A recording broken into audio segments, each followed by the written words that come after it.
Hi everyone, welcome to another episode of the Cabinet Vision Guy.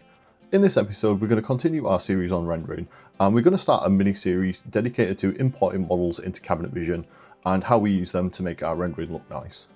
I'm going to break this down into multiple episodes because I want to show you how to set your system up at first for importing models, then how we can go about importing some models into our system, and then how we can go about inserting those models into different assemblies and how we can make that easier for ourselves.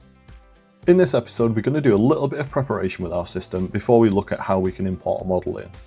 And the reason we're doing that is we follow the principles of good in and good out.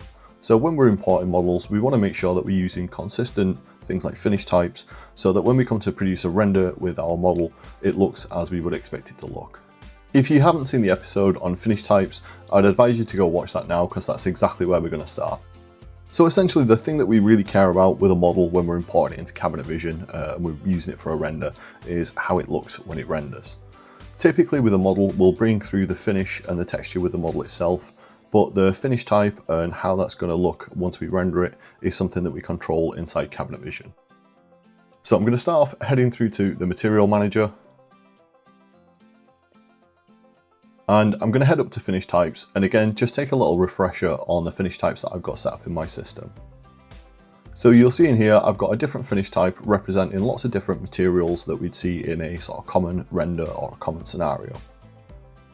And what I'd like to do is when I'm importing a SketchUp model, I'd like to just be able to assign a different finish type to the different parts of the model that I'm importing in. So to do that, if I just close this down, under Room Materials, you'll see that I've got a new category selected here, and I've got several different materials set up. And these materials essentially just represent one of the different finish types that are in our system.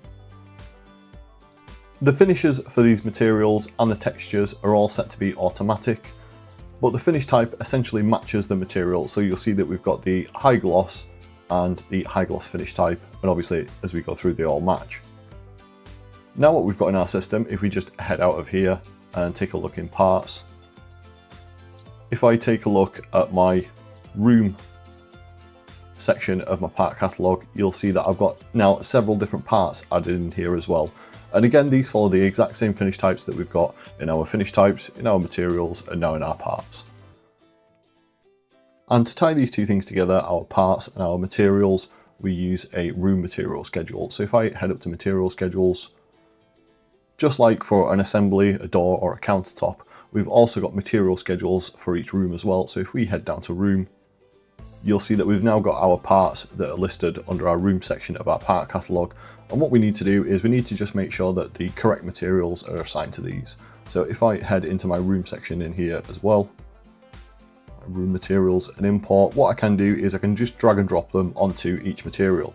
What I might have, and I do on my system, is multiple material schedules set up for different rendering finishes for different rooms. So what I'm going to do is I'm going to right click on the material and I'm going to choose the option change material in multiple schedules. And then what I can do is select a material and then take a look at our room section under imports. And then if I hit apply, what we're going to do is we're not just going to change it for this material schedule, we're going to change it for all material schedules. So now if I go through and check, you'll see that my import chrome is set to be my correct material. So I'm just going to head through and assign the correct materials here.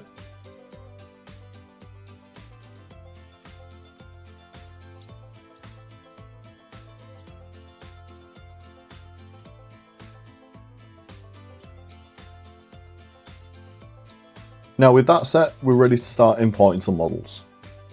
Before we finish this episode, if you head through to the Nexus community, take a look at videos and into the Cabinet Vision Guy section, into rendering, you'll find this episode, and underneath the video, you'll see that we've got a package. The package contains the parts, materials, and finish types that we've looked at today. The only thing that you'll need to do is just come through your room material schedule and assign the correct material to the correct part. Hopefully you found this episode useful. Feel free to give us a like, share and subscribe. We're also on Facebook, that's facebook.com/thecabinetvisionguy, and Instagram too, that's instagram.com/thecabinetvisionguy. Cheers!